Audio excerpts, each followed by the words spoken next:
देख पा रहे हैं कि विदर्भ में अधिकांश जो ज़िले हैं उसका जो तापमान है वो ऑलरेडी 43-44 के रेंज में चल रहा है।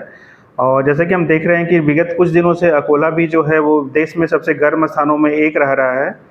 तो अभी भी तापमान जो है, अभी अगले आने वाले कुछ दिन जो तापमान है वो थोड़े से बढ़ के रहेंगे, सामान्य से ऊपर बने रहेंगे। और अधिकांश क्षेत्रों में जो तापमान है वो 43-44 और कुछ स्थानों पे जो तापमान है 45 तक भी पहुंचने की संभावना बन रही है अगले आने वाले 2 से 3 दिनों में। सर अभी जो मौसम विभाग की तरफ से हमने आज, कल और परसों के लिए 17, 18, 19 के लिए कुछ जिलों को येलो अलर्ट्स पे रखा है, क्योंकि उन जगहों पे ऐसी संभावना है कि हीट वेव जैसी परिस्थितियाँ बन सकती है और वहाँ का तापमान भी जो है वो 44-45 के रेंज में आने की पूरी संभावना बनी हुई है। जिसको देखते हुए अभी बात करें पश्चिमी विदर्भ के अकोला, अमरावती और यवतमाल को येलो अलर्ट्स पे रखा गया अगले आने वाले 2 से 3 दिनों के लिए। और अगर हम बात करें पूर्वी विदर्भ में नागपुर और वर्धा को भी येलो अलर्ट्स पे रखा गया अगले 2 से 3 दिनों के लिए, क्योंकि यहाँ पे एक प्रबल संभावना बन रही है कि यहाँ पे हीट वेव जैसी स्थिति बन सकती है और तापमान जो है 44 या 45 के आसपास पहुँच सकती है। सर नागपुर का तो फिलहाल जो हमारे द्वारा जो पूर्वानुमान जारी की गई है उसमें अभी ऐसा हम अपेक्षा नहीं करें कि तापमान जो है वो 45 के ऊपर जा सकता है। फिलहाल जो अभी 3 दिन जो रहेंगे 17, 18, 19 उसमें तापमान सामान्य से ऊपर रहेंगे, 44-45 तक पहुंच सकते हैं। और पुनः हम देखेंगे कि तापमान में गिरावट देखने को मिल सकती है 20 तारीख के आसपास से। तापमान में गिरावट 2 से 3 डिग्री तक का हो सकता है, जिससे लोगों को थोड़ी गर्मी से राहत मिलने की संभावना बन रही है। और 20-21 के दौरान हम देखेंगे कहीं कहीं पे कुछ स्थानों पे हल्की बारिश और गरज चमक और तेज हवाएं भी चलने की संभावना बन रही है, जिससे तापमान से थोड़ा राहत मिलने का उम्मीद है।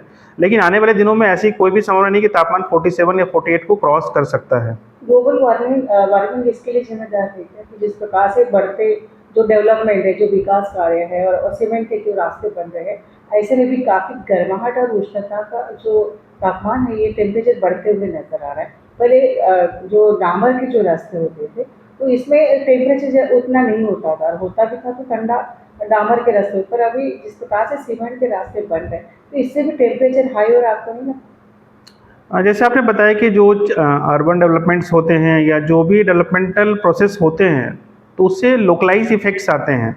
तो अभी जैसे हम देख पा रहे हैं कि ना कि सिर्फ कोई एक पर्टिकुलर एरिया तप रहा है, अभी हम देख रहे हैं समूचा विदर्भ का जो तापमान है वो सामान्य से ऊपर चल रहा है। डेफिनेटली ये जो लोकल इफेक्ट्स बनते हैं, जैसे डामर के रास्ते न होने के कारण या सीमेंटीकरण होने के कारण से, या कभी कभी हम देखते हैं जो अर्बन सेटिंग्स होते हैं, जो कोर अर्बन सेटिंग, जो शहर का जो मुख्य हिस्सा होता है जहाँ पे ऊंची ऊंची इमारतें होती है, वहाँ का तापमान अमूमन सामान्य से ज़्यादा या जो अन्य क्षेत्रों से ज़्यादा नोटिस किया जाता है। तो अभी हम बता पाएंगे यहाँ पे कि जो क्लाइमेट चेंज है उसका इम्पैक्ट धीरे धीरे अपने क्षेत्र पे भी बन रहा है। और अगले आने वाले दिनों में ऐसी एक अनुमान है कि जो गर्मी के दिनों की संख्या है वो भी बढ़ सकती है, और जो अर्बन सेटिंग्स है जिसको हम लोग अर्बन हीट आइडेंटिटी इफेक्ट्स है उसका भी जो दायरा है वो भी बढ़ सकता है, हीट कैनोपीज बढ़ सकते हैं। तो ऐसा अनुमान है कि जैसे हम डेवलपमेंटल प्रोसेस जो चल रही है या जो सस्टेनेबल डेवलपमेंट को हम इग्नोर कर रहे हैं उसकी वजह से तापमान में लोकलाइज इफेक्ट्स रहेंगे, लेकिन समूचे तौर पर हम देखें तो तापमान जो है अभी ऑलमोस्ट सामान्य से ऊपर चल रहा है। और इसके लिए ना सिर्फ लोकल इफेक्ट, मौसमी प्रणालियाँ जो होती है वो भी काफ़ी तौर पर जिम्मेदार होती है। और अभी हम देख पा रहे हैं कि हाल के दिनों में जो महाराष्ट्र का जो क्षेत्र है वहाँ पे एक ऊपरी हवा में प्रति चक्रवात बना हुआ है, जिससे हवाएं भी है अपने ऊपर जो है काफ़ी शुष्क हवाएं आ रही है, उत्तर पश्चिमी हवाएं आ रही है। और कोई भी ऐसी मौसमी प्रणालियाँ विकसित नहीं है हमारे ऊपर, कोई भी अभी ऐसी हवाएं जो है समुद्र से नहीं आ रही है, जिसकी वजह से तो तापमान लगातार सामान्य से ऊपर चल रहा है और ऐसी आशंका भी बनी हुई कि 44-45 तक पहुँच सकते हैं। तो इसमें जो है ग्लोबल वार्मिंग भी है, तो क्या इसका भी इम्पैक्ट वातावरण पे हो सकता है? डेफिनेटली इसका जो इम्पैक्ट्स होता है वो धीरे धीरे देखा जाता है। जैसे ग्लोबल वार्मिंग का होना एक अभी ग्लोबल वार्मिंग का इम्पैक्ट ना कि सिर्फ विदर्भ, समूचे भारत में वैश्विक स्तर पर देखा जा रहा है कि ग्लोबल वार्मिंग जो है वो चीज़ें हो रही है। जैसा कि हम देख रहे हैं कि हीट वेव के दिनों की संख्या बढ़ना, तापमान का जो है वो सामान्य से अधिक होना, या सर्दी का काल जो है वो काफ़ी छोटा होना, एक्सट्रीम रेनफॉल्स, एक्सट्रीम इवेंट्स का होना। तो ये सारी जो घटनाएं हैं जो हमें इंडिकेट्स करती है कि बेशक जो अभी हमें क्लाइमेट चेंज के इम्पैक्ट्स में धीरे धीरे आ रहे हैं। और सबसे ज़्यादा तापमान कौन से वर्ष में ज़्यादा हुआ था? अभी हम देखेंगे तो 2019 में जो नागपुर का तापमान था वो 47 डिग्री को क्रॉस कर चुका था। तो जिलेवार ऐसे बहुत सारे स्टैटिस्टिक्स हैं हमारे पास, जिसका आप हमारे वेबसाइट्स के माध्यम से जानकारी प्राप्त कर सकते हैं। लेकिन हर महीने का जो एक तापमान रिकॉर्ड होता है वो हमें हमारे आधिकारिक वेबसाइट से आप प्राप्त कर सकते हैं। जैसे कि कामला है, अकोला है, आपने जो बताया, तो यही जो जिले हैं यही क्यों ज़्यादा सबसे ज़्यादा टेम्परेट होते हैं? अभी के दिनों में देखा है, जैसे हमने लास्ट कुछ दिनों में देखा है कि पश्चिमी तरफ का जो जिला, खासतौर पे जो बुल्ढाना है, अकोला है, अमरावती है, यहाँ का तापमान सामान्य से काफ़ी ऊपर चल रहा है। इस चंद्रपुर भी वैसे तापमान में अग्रसर है।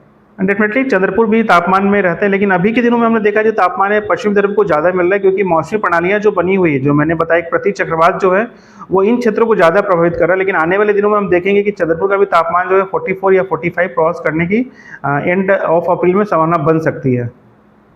सर, और क्या बताएंगे कि मतलब अपने यहाँ जो यंत्र लगे हैं, कुछ मौसम के हैं, मतलब बारिश के समय के और कुछ टेम्पर के, तो कैसा आप इसको फॉलो करते हैं? तो जैसे कि हमारे पास सरफेस ऑब्जर्वेटरीज भी होती है, हमारे पास अपर एयर मतलब ऊपरी हवाओं का अवलोकन करने के लिए भी हमने यंत्र रखा है। साथ साथ हवा की गति, हवा का वेग या हवा की जो दिशाएं होती है, साथ ही साथ जो रेडिएशंस होते हैं, सनसाइन आवर्स होते हैं, हमारे पास बहुत तरह के भांति भांति के जो है इंस्ट्रूमेंट्स लगे हुए हैं।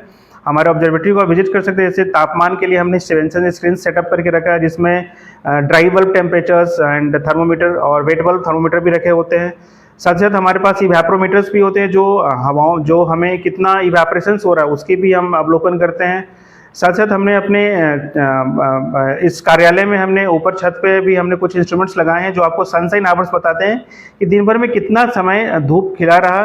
साथ साथ हमारे पास ऐसे भी यंत्र हैं जो जैसे अनीमोमीटर की बात करें या फिर विंड वेन की बात करें, हमारे पास कुछ कुछ रेडिएशंस के भी इंस्ट्रूमेंट लगे हुए हैं। तो इसका जो मेजरमेंट है, जैसे आपको जो वातावरण है, वेदर्स है, ये कैसा आपको मतलब पता चलता है? क्या इसके लिए कोई बलून्स वगैरह आप इसको छोड़ते हैं ऊपर में?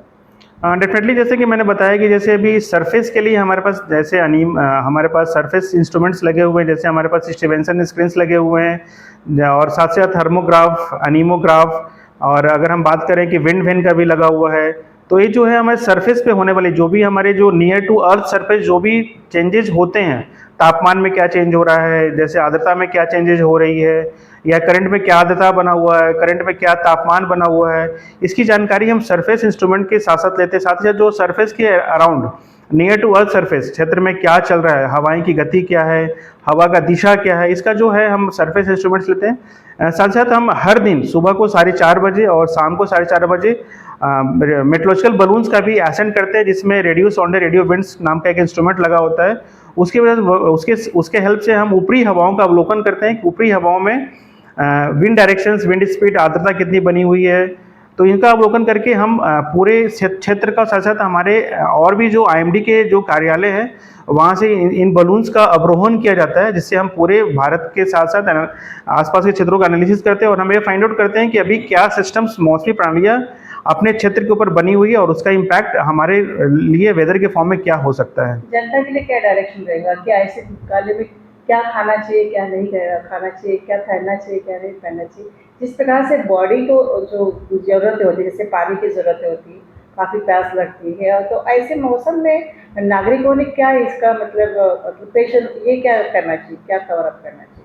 डेफिनेटली मौसम विभाग जब भी किसी चेतावनी को जारी करती है तो उसके साथ साथ हम उससे प्रभाव आधारित पूर्वानुमान, जिसको हम इम्पैक्ट बेस्ड फोरकास्ट भी बोलते हैं, वो भी जारी किया जाता है, जो हमारे आधिकारिक वेबसाइट पे भी रखी जाती है। और साथ साथ हम सारे जो भी हमारे मीडिया कर्मी हैं या जो स्टेक होल्डर्स है, स्टेट अथॉरिटीज, हम उनको भी शेयर करते हैं। तो अमूमन जब भी गर्मी की परिस्थितियाँ बनती है या उस लहर की परिस्थितियाँ बनती है, तो मौसम विभाग के द्वारा ये भी आह्वान किया जाता है कि जो भी लोग हैं, मतलब जो प्रभावित हो सकते हैं, उनको सबको अपने बॉडी को हाइड्रेट रखना चाहिए, ज़्यादा से ज़्यादा मात्रा में पानी पिएं, तरल पदार्थों का सेवन करें, मौसमी फलों का सेवन करें। साथ ही साथ अभी जब भी आपको बाहर निकलना हो तो अपने सर को, मुंह को ढककर रखें, गॉगल्स का इस्तेमाल करें। और आप ऐसे जब भी अमूमन जब 11 या 12 से लेकर के 4 बजे के आसपास जो होता है वो उसमें हीट काफ़ी तेज़ होती है, तो उसमें ऐसा एडवाइजरी जारी की जाती है कि आप बेवजह बाहर ना निकलें जब तक आपको कोई ऐसे महत्वपूर्ण कार्य ना हो।